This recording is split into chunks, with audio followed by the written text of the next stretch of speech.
Saludos y bueno, es muy conocido las razones que nos agrupamos aquí en este conversatorio, América Villayala, de redescubrir nuestras tradiciones, nuestro conocimiento de nuestras culturas ancestrales, eh, hurgar la historia oficial, hurgar la historia de día con día de las comunidades actuales, de las comunidades del pasado.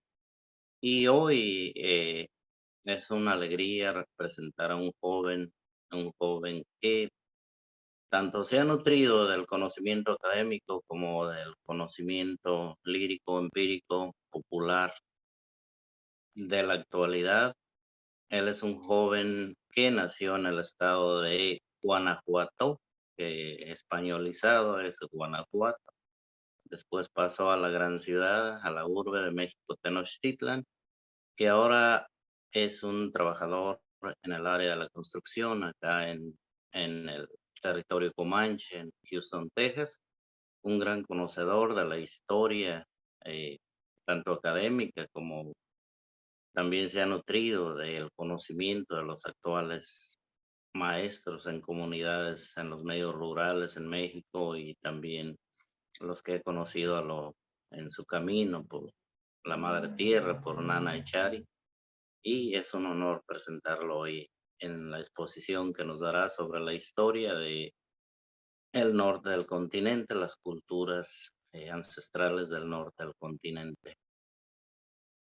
Él es Juan Carlos Álvarez, uno de los jóvenes que no solo sigue la tradición, sino se ha profundizado en conocer la cosmogonía de nuestras culturas ancestrales. Con ustedes.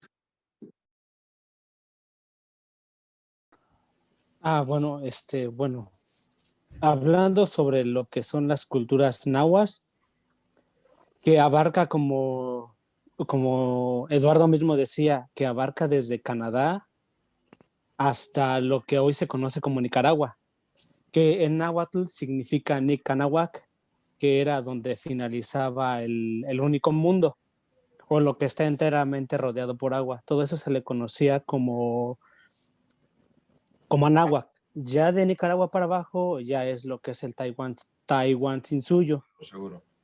O la Tierra de Fuego.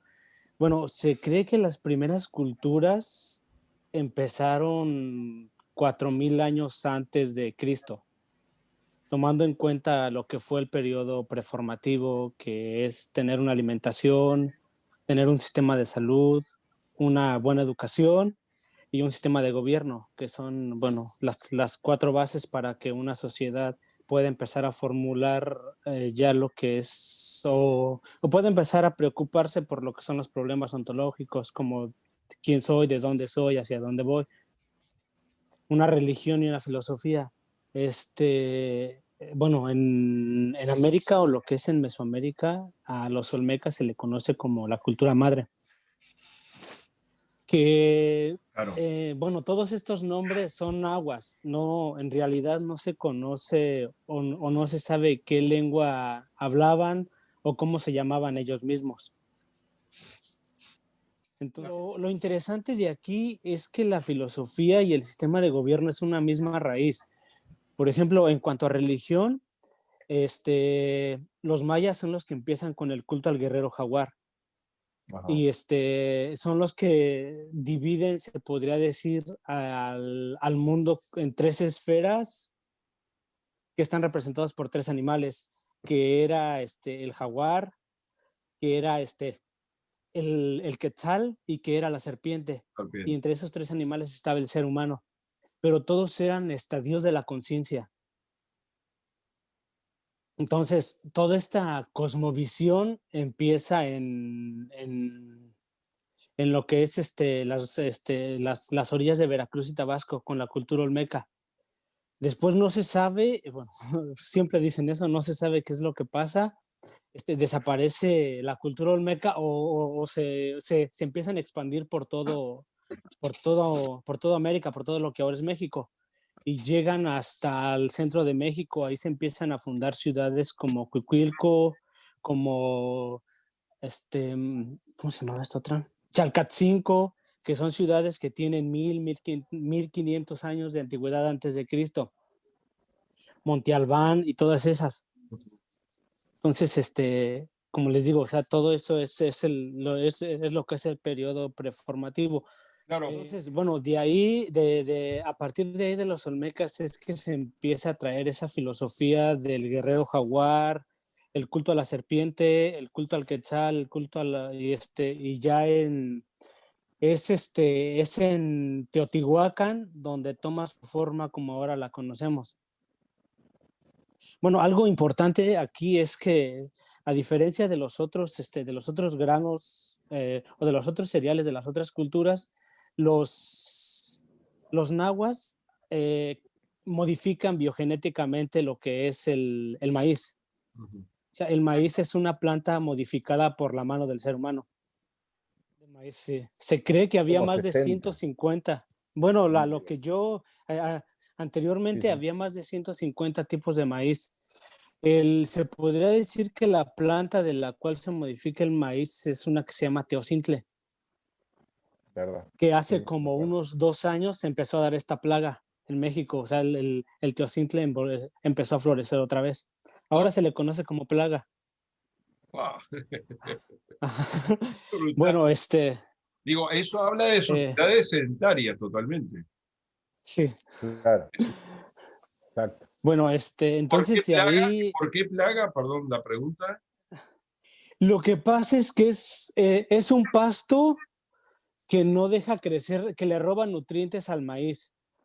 Ah, Entonces no lo deja crecer como debería de crecer. Y si tomamos en cuenta que en México se empezó a introducir lo que es el transgénico, pues entonces sí era pérdida para los campesinos. Mi abuelo era campesino, entonces, entonces sí se imaginan Claro. o sea, lo que es eso.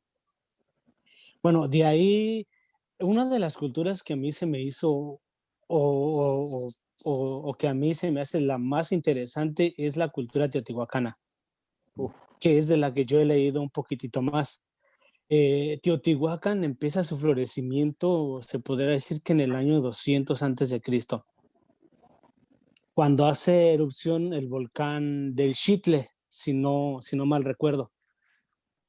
Entonces, los pobladores de esta ciudad, que está en Puebla, empiezan a poblar lo que es el Valle de México, llegando a asentarse en lo que ahora se conoce como Teotihuacán. Teotihuacán se cree que medía, perdón, más de 20 kilómetros cuadrados, y ahí es donde toma donde da forma bien lo que es la cosmovisión mexica o nahua, para no ponerle un nombre, porque está nahua, al decir yo nahua englobo lo que es los zapotecas, los mixtecas, los mayas, todo ese tipo de culturas. Entonces ahí donde se le da o sea, el verdadero culto o donde toma forma lo que es el culto a la serpiente emplumada, lo que es Quetzalcóatl. Se cree que Teotihuacán había barrios. sí, sí. Se cree que había más de 2000 barrios. Era una con ciudad con gente de diferentes culturas y diferentes. Ajá. Eso totalmente. Sí. Con un Sí, mercado sí. impresionante, ¿no? Sí, de hecho, el hecho de que Teotihuacán haya estado en el centro del país, eso hizo que pudiera extender tentáculos hacia los 4 puntos cardinales. Se han encontrado, en los barrios que se han estudiado, se han encontrado peces que solamente se dan en la costa de Veracruz, o se ha encontrado obsidiana que solamente se da en Hidalgo. Eh, lo interesante de esta ciudad es que mantuvo su hegemonía por más de 500 años, pero la mayoría o sea, de la población que vivía ahí vivía en armonía. O sea, se cree que no hubo guerras. De hecho, se utilizaba la pictografía, los códices. Lo Códices. demás era oral. Ajá, Lo demás sería oral. sí. Sí, los códices en agua es el Teomochtli o los Amochtlis. Los Teomochtlis serían como que las palabras sagradas. Los Amochtlis son los libros. Casi siempre eran de corteza de árbol o de piel de venado. Casi siempre estamos interesados en culturas como la grecorromana o como la egipcia y nos olvidamos de lo que tenemos. O sea, tenemos una gran cultura, una cultura con una filosofía, con una cosmovisión bien interesante. O sea, eran personas demasiado apegadas a la tierra. En la reunión que di, bueno, en la que estuvimos con el señor Filiberto, leí un comentario que un muchacho dijo que era demasiado mística la plática que nosotros habíamos tenido. Pero al yo leer un poquitito más sobre Teotihuacán y ver lo que los teotihuacanos trataron de hacer con su ciudad, por ejemplo, todas las pirámides están orientadas hacia el norte franco con 17.19 grados de inclinación. O sea, cuando digo todas es desde la pirámide del Sol en Teotihuacán hasta pirámides que están a 10 kilómetros.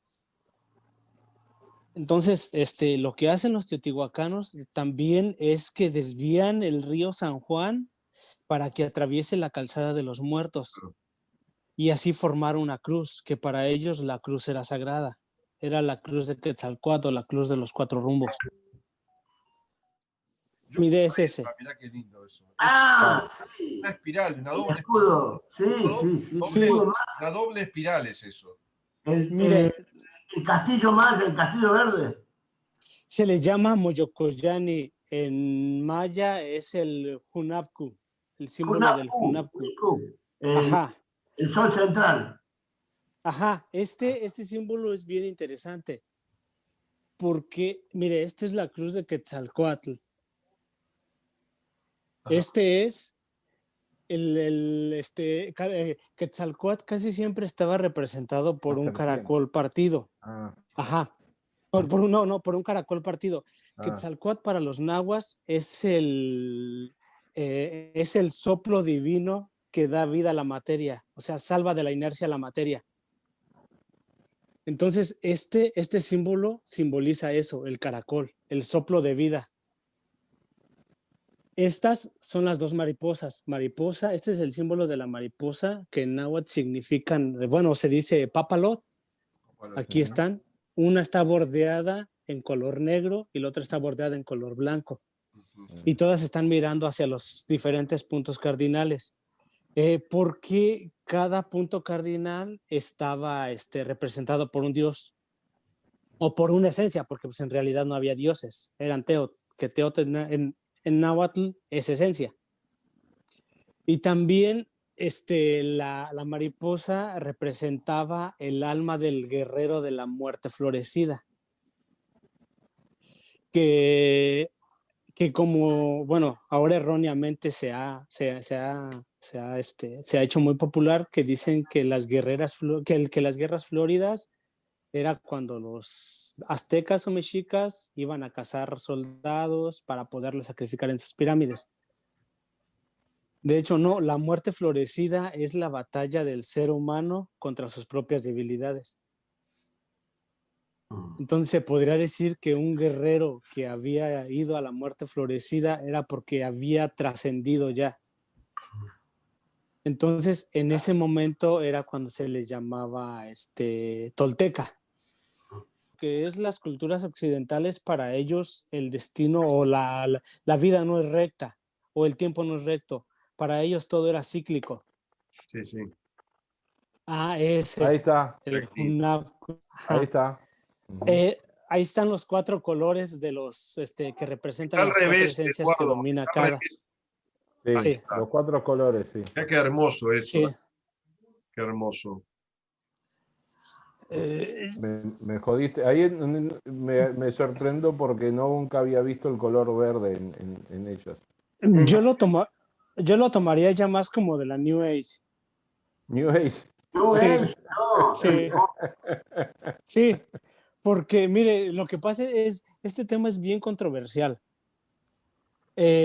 Bueno, a lo que yo sé, el color norte, bueno, el negro estaba representado por el color negro. perdón, el negro estaba representado, el norte estaba representado por el color negro, que era donde mandaba el señor de la muerte, que es Mictlantecutli. El sur era el color azul, en el cual mandaba Huitzilopochtli, que es el señor de la voluntad y que también representaba el sol en el cenit. En el oriente era el color rojo, y estaba representado por Quetzalcóatl, que era el Tlili y el Tlapili, que es el señor de la sabiduría. Y el occidente estaba representado por el color blanco, que era Xipetotec, que era el de las Yauzihuat, o de las mujeres que habían muerto en el parto. Como yo les dije, Teotl significa esencia y Teutli significa señor. Ajá, Entonces las palabras suenan similares. sí. Sí.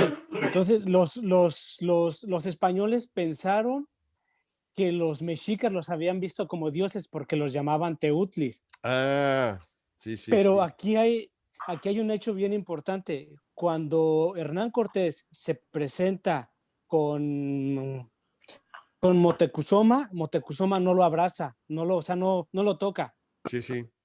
porque los españoles olían muy feo. Le decían que yo había sentido los tehuiles, ¿no? Tehuiles son. Sí, ajá. Le decían Sí, los sí. tehuiles los olorosos. Sí. Es una forma despectiva, los tehuiles.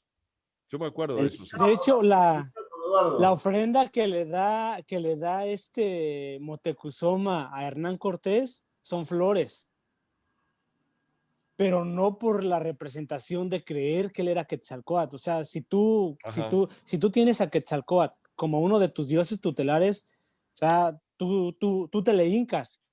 Sí, sí. Pero, o sea, Moctezuma llega al hecho de ni siquiera quererlo tocar por lo feo que olía. Entonces, ahí hay una confusión. Siempre se creyó de que pero por eso, porque les llamaban teutlis. Y se parece mucho a lo que es la palabra teotl.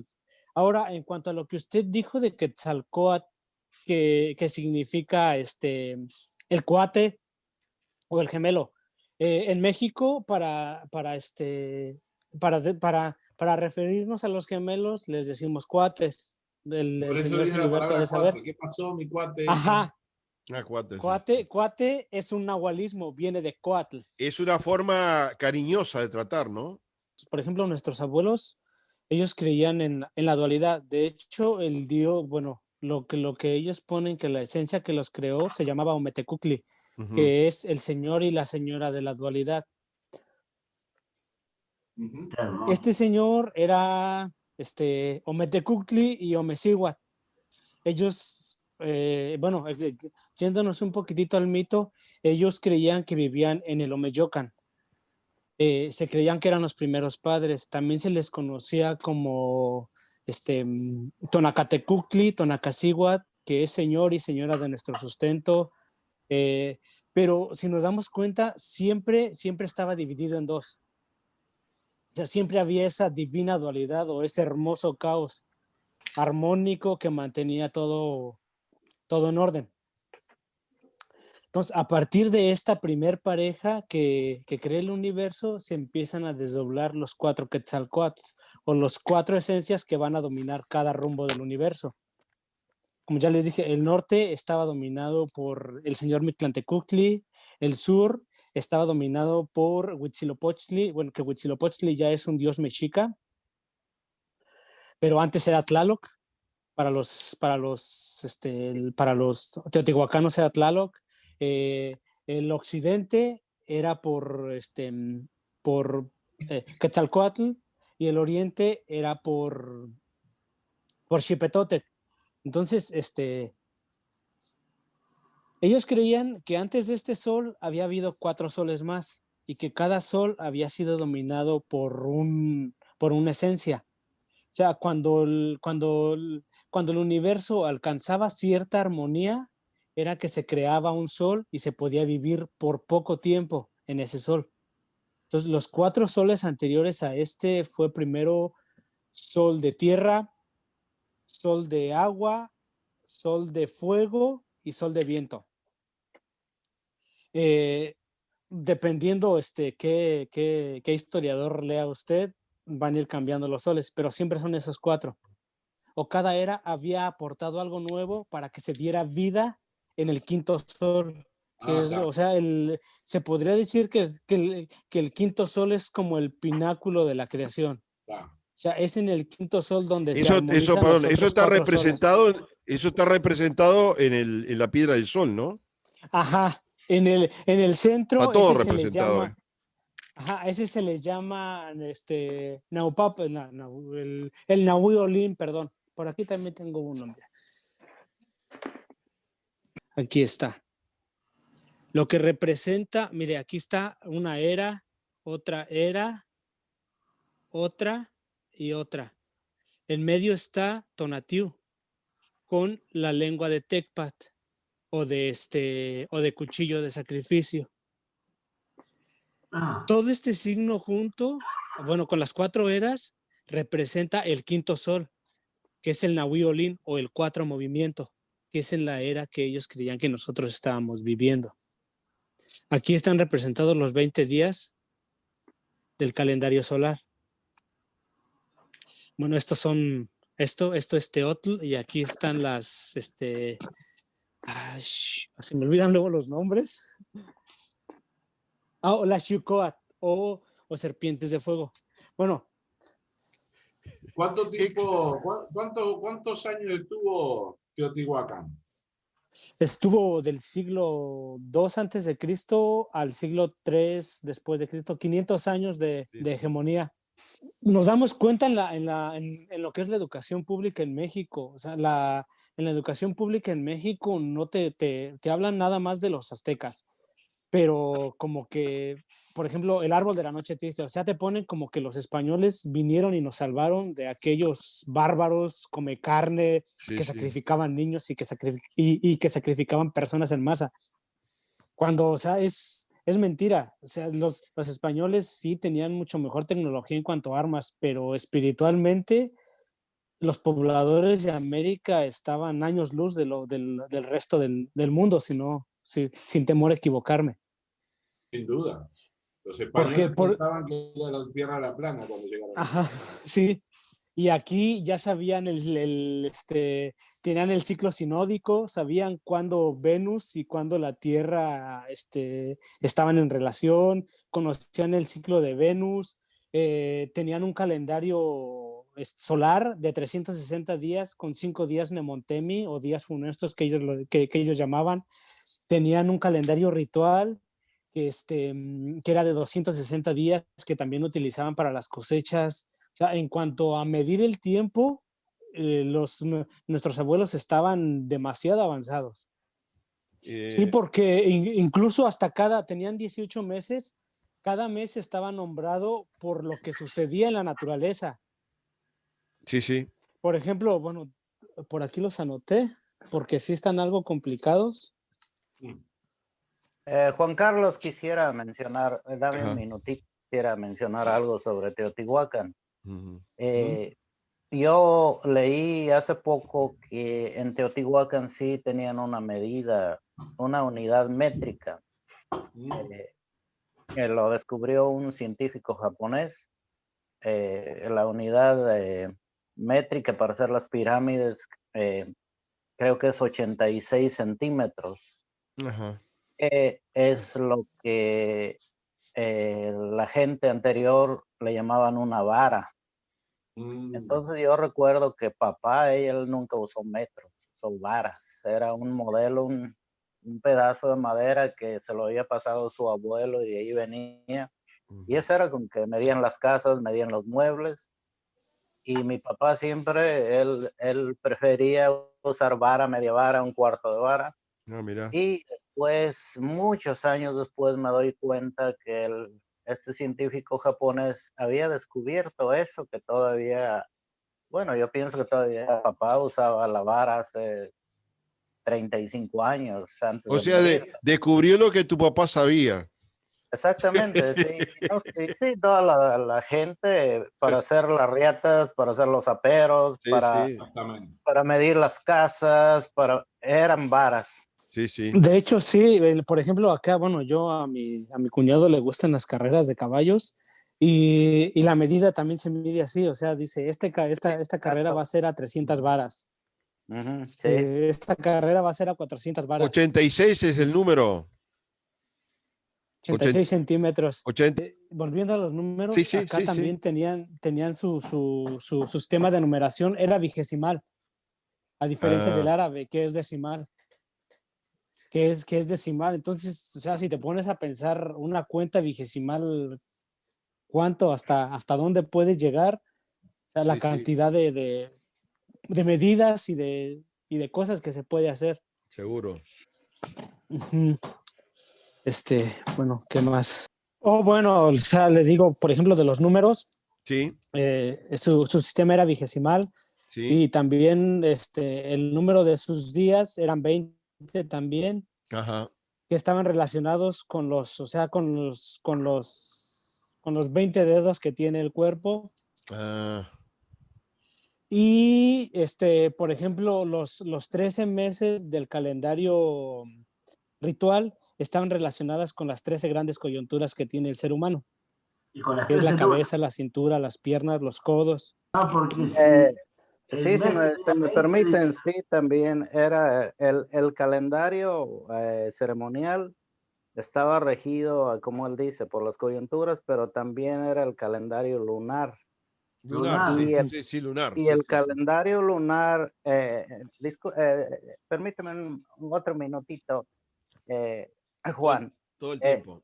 El calendario lunar aún se usa la gente en México para sembrar, para cosechar, para cortar árboles, para plantar árboles. Mirá. Aún se usa. Sí. Es un calendario lunar solar y el lunar era el ritual también. Bueno, el 31 de diciembre realmente en la naturaleza no tiene ninguna representación, a diferencia de, por ejemplo, el 21 de diciembre.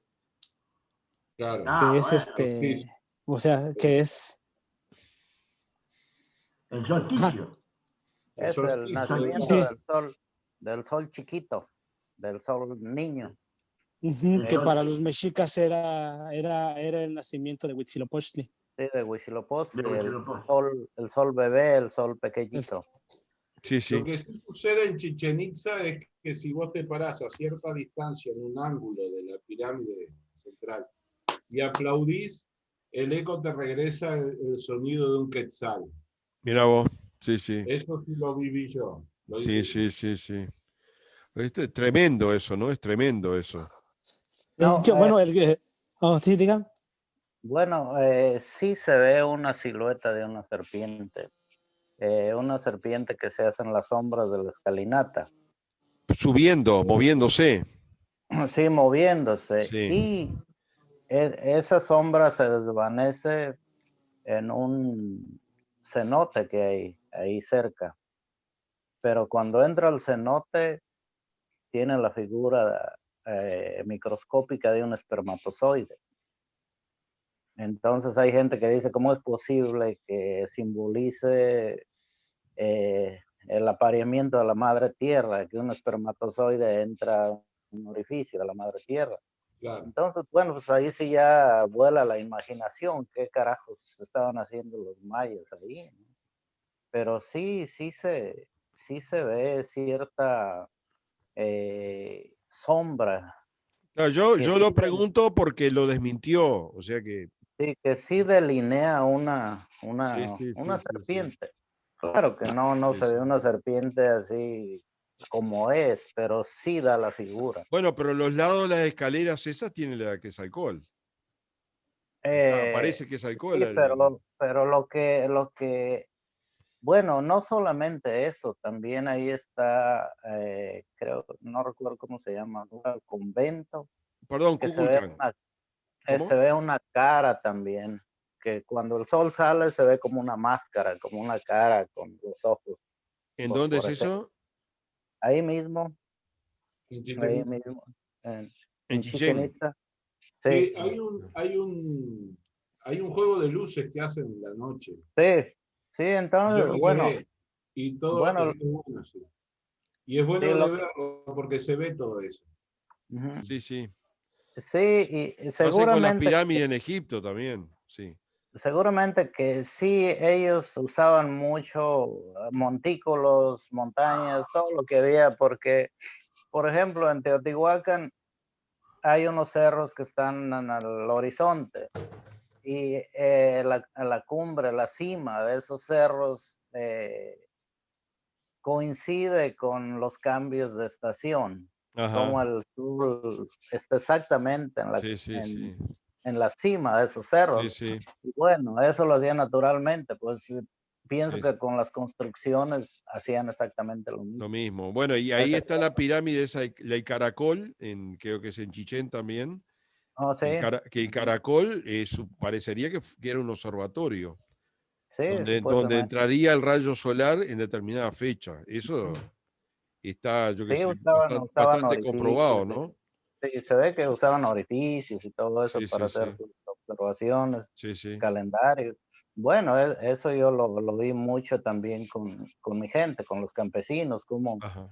como para hacer las casas se esperaban hasta cuando cambiaba de estación y clavaban un poste para orientar las casas. Mira qué Eso bueno todavía eso. Pa.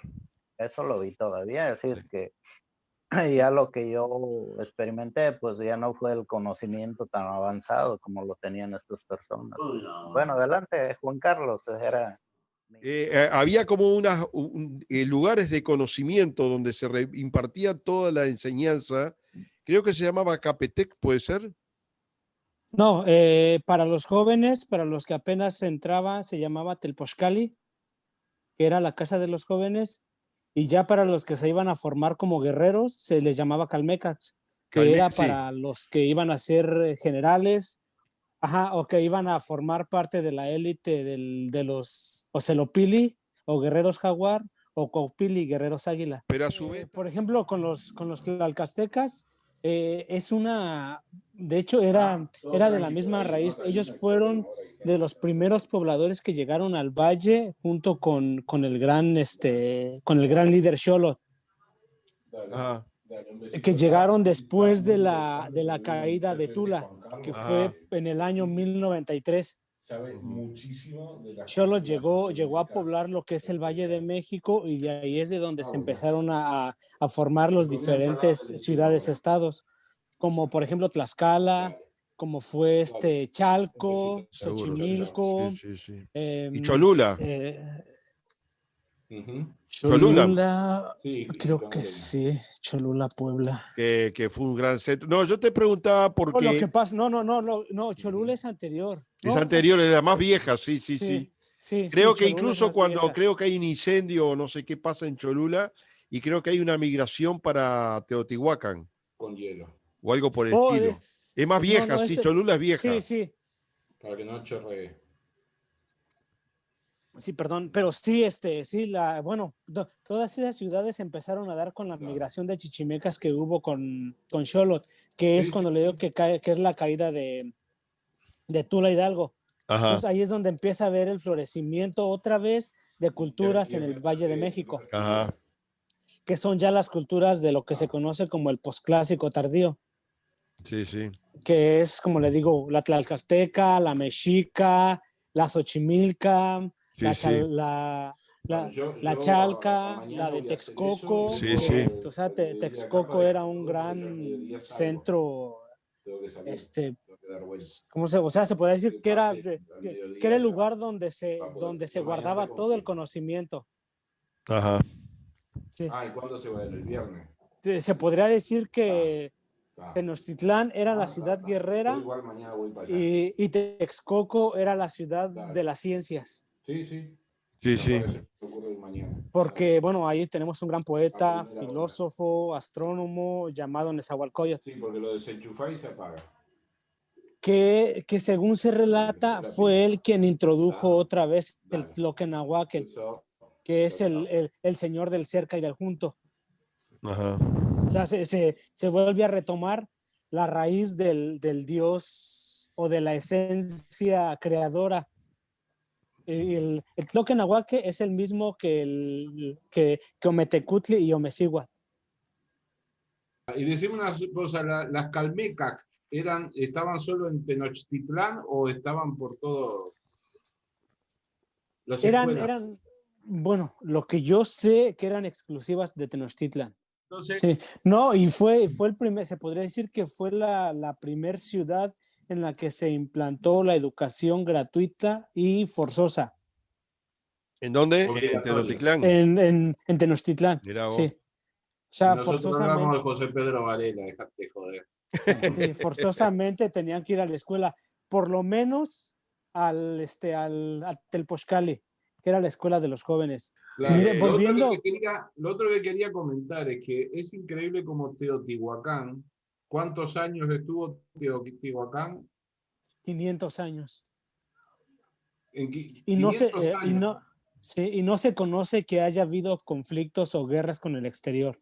Sí. Claro, y La fíjate que era una ciudad totalmente cosmopolita, o sea, Ajá.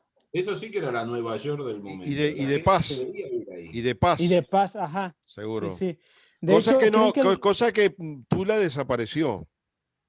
no, pero lo que pasa es que Tula desaparece o Tula deja Se- de estar habitada, Se se traslada. podría decir, ajá, que por el año 1000, por el 900 después de Cristo. Y Tula O se sea, traslada. los habitantes de Tula llegan al Valle de México. Los Ujú. habitantes de Tula y también muchos de los zapotecas, porque cuando los chichimecas llegan al Valle de México guiados por Xolotl, ellos no hablaban náhuatl, ellos ni siquiera conocían el culto a Quetzalcóatl. Claro, Entonces, sí, se apoderan, digamos, se apropian de la cultura tolteca. ajá, de hecho, Sí, sí. Xolotl abre, le da permiso a migrantes zapotecas a que habiten la ciudad de Texcoco para que les enseñen a la población a hablar náhuatl y lo que es la cosmovisión Sí, sí. náhuatl. Qué maravilla. Ahora, los En fin, chichimecas, ¿de qué zona vienen? Vienen de la Baja California, ¿no? Sí, Sí, los sí. chichimecas vienen más del Y eso norte. tiene que ver, digamos, por ejemplo, los indios pueblo en Estados Unidos. Ajá, ¿Eso tiene que ver también con los chichimecas? sí. Ajá. Sí, todas esas, lo que ahorita se conoce como Aridoamérica, todo eso estaba habitado por chichimecas. Sí, sí. y tú hablaste Sí. de Canadá hoy. Lo que pasa es que, como les digo, es la misma raíz. Mirá vos, eso no sabía. Eso para mí es Es totalmente novedoso. la misma raíz. Apenas estaba viendo un poquito, bueno, estaba leyendo un poquitito más profundo acerca de lo que fue la guerra entre México y Estados Unidos, las causas y qué fue lo que aconteció antes. Y habla acerca de eso, de los indios pueblo, de los apaches, de los Mirá. cherokees, Ajá. y cómo influyeron en que México haya perdido ese conflicto y en que Estados Unidos haya tenido un pretexto de iniciar ese conflicto. Pero todos esos habitantes llegan al Valle de México. Los tratados de Guadalupe Hidalgo se firmaron irónicamente en el Cerro del Tepeyac, Qué horrible. para que según, bueno, lo que pasa es que existe un término acá que se le llama el destino manifiesto. Sí. Sí, que En que Estados los Unidos. ya. Sí, sí. Ajá, sí, en Sí, Estados sí. Unidos. Entonces, que según ellos eran guiados por la divina providencia para conquistar toda América y bueno, lo que es la doctrina Monroe. Sí, sí. Por eso es que esos tratados de Guadalupe Hidalgo se firman ahí y no los firma Santa Anna, los firma el presidente Manuel de la Peña y Peña, que fue en el año de 1848, me parece que fue en febrero de 1848. Pregunta, cuando Ujú. ese territorio que se apropió por tratados, lo que fuera Estados Unidos, que era territorio mexicano, ¿se ha estimado cuántos mexicanos quedaron ahí en ese territorio? Porque de algún modo les corrieron la frontera. Eran mexicanos que de la noche a la mañana pasaron a ser estadounidenses, Pues forzosamente. Ajá, no había, eran territorios que no estaban muy poblados. De hecho, si uno lee un poquitito lo que fue la independización de Texas de México, que 10 años estuvo como un país, y si ves quiénes fueron los que firmaron el Tratado de Independización, solamente hay un mexicano, que es Zavala. Sí, sí. O sea, y los demás son de allá de Pensilvania, de Alabama. Sí, sí. O sea, según colonos yanquis, pero que adoptaron lo que fue la estrategia de Jackson, que era primero pedir permiso a un país para colonizar territorio, después pedir su independización y después su anexación a Estados Unidos, que fue lo mismo que pasó con Oregon. Así, Pero- con Y ahí Oregon pasan, también. ahí pasan a Sí. habitar la tierra de la democracia, la libertad y la democracia. Pues, bueno, en cuanto a la pregunta que me hizo, no hay estimación. El Ajá. dato que sí le puedo dar es que no fueron reconocidos como norteamericanos, Pues sino sí. hasta 1936 los descendientes. Oh, sí. El fenómeno de los braceros, no sé si Filiberto tiene buena información o Juan Carlos, pero es increíble, era gente que cruzaba a trabajar simplemente la tierra, ¿no? Ujú. Sí, sí. ¿Cruzaba dónde? Cruzaban de A Estados México Unidos. a A Estados Estados Unidos, Unidos. a California, básicamente, Sí, ¿no? sí. Diría. Como una especie de maquila de la tierra. Claro, Sí. claro. Trabajadores agrícolas. Los Y trabajadores agrícolas. bueno, más que nada eso se debió a que estos señores andaban llevando la democracia a Europa. Y bueno, hacían falta gente para el trabajo porque pues andaban ellos de democratizadores allá llevando como siempre. En son de paz. Y ajá, entonces fue cuando pidieron mano de obra mexicana y fue cuando se vino mucha gente a trabajar a los campos de cultivo. Y las fábricas es algo que no se habla mucho. Fueron las mujeres estadounidenses las que siguieron Sí. con las fábricas. Ujú. Entonces ahí se le llamó braceros, el programa braceros, que les daban permiso y les daban vivienda para que trabajaran la tierra y pudieran comer esta gente que estaba acá. Pero después que terminaba la zafra se tenía que ir. Sí, se tenían que regresar. Sí, Ya. sí. El fenómeno se dio mucho en lo que fue la Segunda Guerra Mundial y parte de la Guerra Fría, Ujú. que también acá se le conoce en los 70s. Es que ya se me está descargando el teléfono. Se conoce como el milagro mexicano. No sé si el señor Filiberto sabe un poquitito más de eso, que fue en el periodo de Díaz Ordaz. Se le conoce como el milagro mexicano porque la mayoría de las empresas o de las fábricas norteamericanas estaban empeñadas en construir armamento por si se daba una guerra contra Rusia. Entonces se dejaron de producir cosas en Estados Unidos y se trajo la maquila y toda la industria a México. Entonces, los mexicanos empiezan a producir y empiezan a importar muchos productos hacia Estados Unidos. Entonces, en ese tiempo la economía mexicana crece. Me parece que el dólar llega a estar a 3 pesos. O sea, hay una buena estabilidad económica. Y bueno, lo que nos pasó acá a los países Uruguay y Argentina con la Segunda Guerra Mundial. Es decir, que nosotros nos favoreció momentáneamente esa guerra. Lo mismo. Seguro. Sí, bien. Sí, fue lo mismo que Los pasó acá en esquemas, México. esos esquemas se repiten. Lo increíble de los braceros es como que tenían que ir a trabajar a lo que había sido su tierra 50 años antes. Sí, antes. Seguro. No, Sí. y todavía hubo reclamos porque a muchos no se les pagó lo que se les había prometido o no se les pagó nada. Bueno, inclusive eso parecía ser algo muy bien organizado, inclusive los dos presidentes hablaron y el presidente de México los fue a despedir y hasta lloró que regresaran, que los iban a esperar. Un show bien bonito, así como Dios manda, ¿no? Y bueno, después, para empezar, les dieron un recibimiento fumigándolos con DDT para los piojos o enfermedades que trajeran los mexicanos, pues, porque pues nosotros enfermamos. Así como el señor Trump dijo que había puesto el muro para que no viniera el COVID de México para acá. Ah, ¿lo dijo Fue eso? al revés, sí. Sí, lo dijo hoy o ayer, algo así. Eso que tú estás mencionando, que están mencionando ustedes los braceros, ¿en qué año fue eso? Caray, fue por los 60. 40, 50 más o menos. Posterior a la Segunda Guerra Mundial. Sí, lo que Sí. fue la Guerra Fría prácticamente. La Guerra Fría, sí. El inicio de la Guerra Fría. Pero eso empezó también más o menos desde la Segunda Guerra Mundial. Pero ya después fue creciendo. Y fue creciendo porque No se te veían... escucha, Eduardo. No se te escucha, Eduardo. Fue la primera camada de chicanos que se armó en Estados Unidos. Ajá. Sí. Sigue, Fili.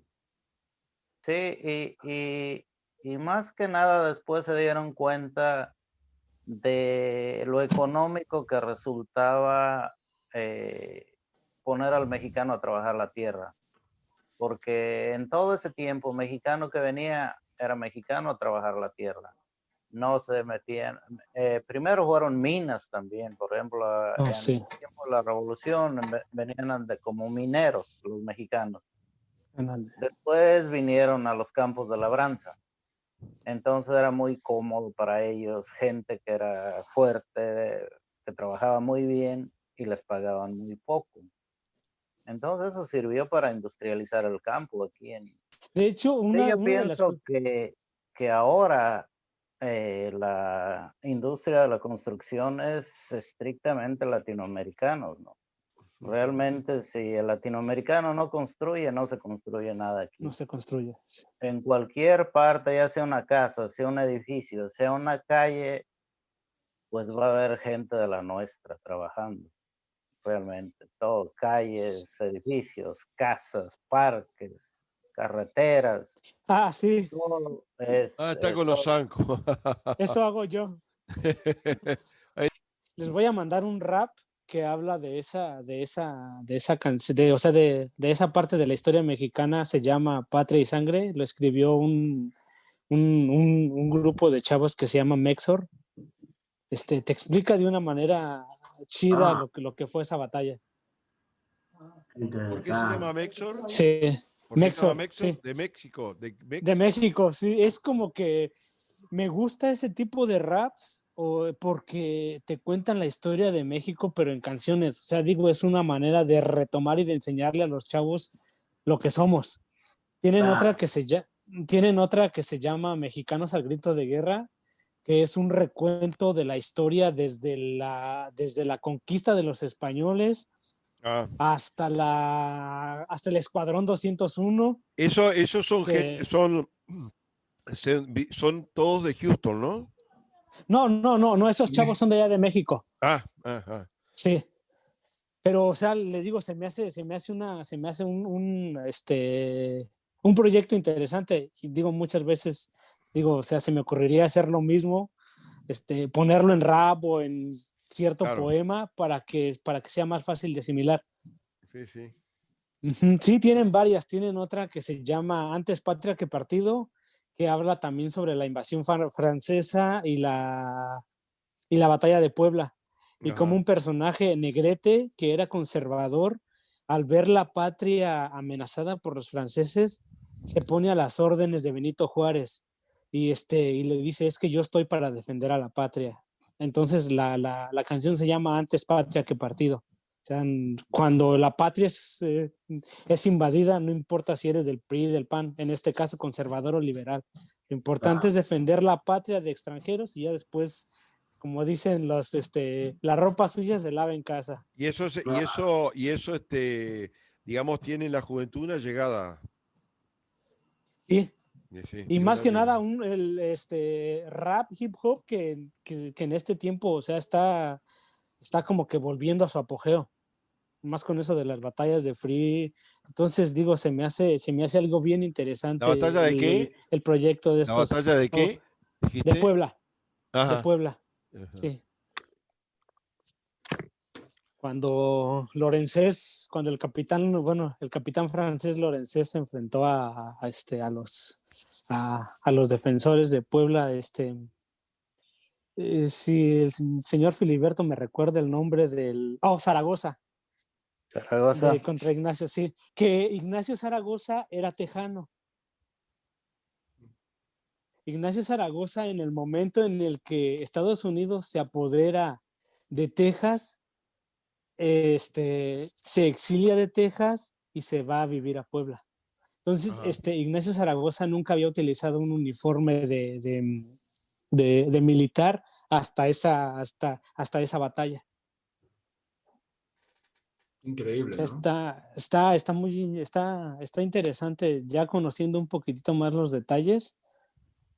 Por eso es que en Estados Unidos se celebra tanto el 5 de mayo. Mm. Hay Por mi cumpleaños. ¿Oh, es su cumpleaños?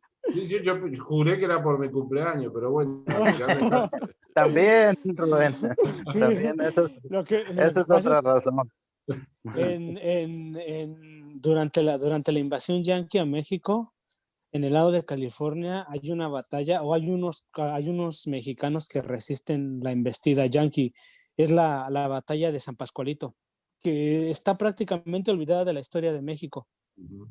Lo que es la batalla de San Pascualito y lo que es la batalla en Monterrey contra Taylor, o sea, son batallas realmente heroicas. Los regios resistieron casi un mes hasta que, o sea, depusieron las armas porque ya no había apoyo de Santa Anna, ya no había apoyo del gobierno de México. Lo mismo le pasó a los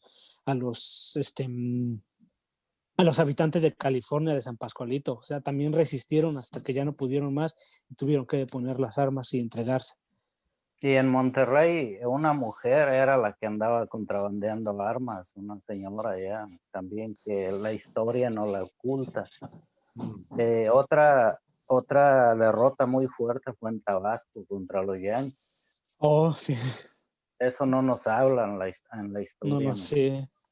O de la masacre que hicieron, por ejemplo, los yanquis para poder tomar el puerto de Veracruz, no Sí, solamente también, atacaron el fuerte de San Juan de Ulúa, sino que los ataques fueron dirigidos hacia la población civil. a la población civil. Entonces, Y a bueno, partir Daños de ahí, colaterales.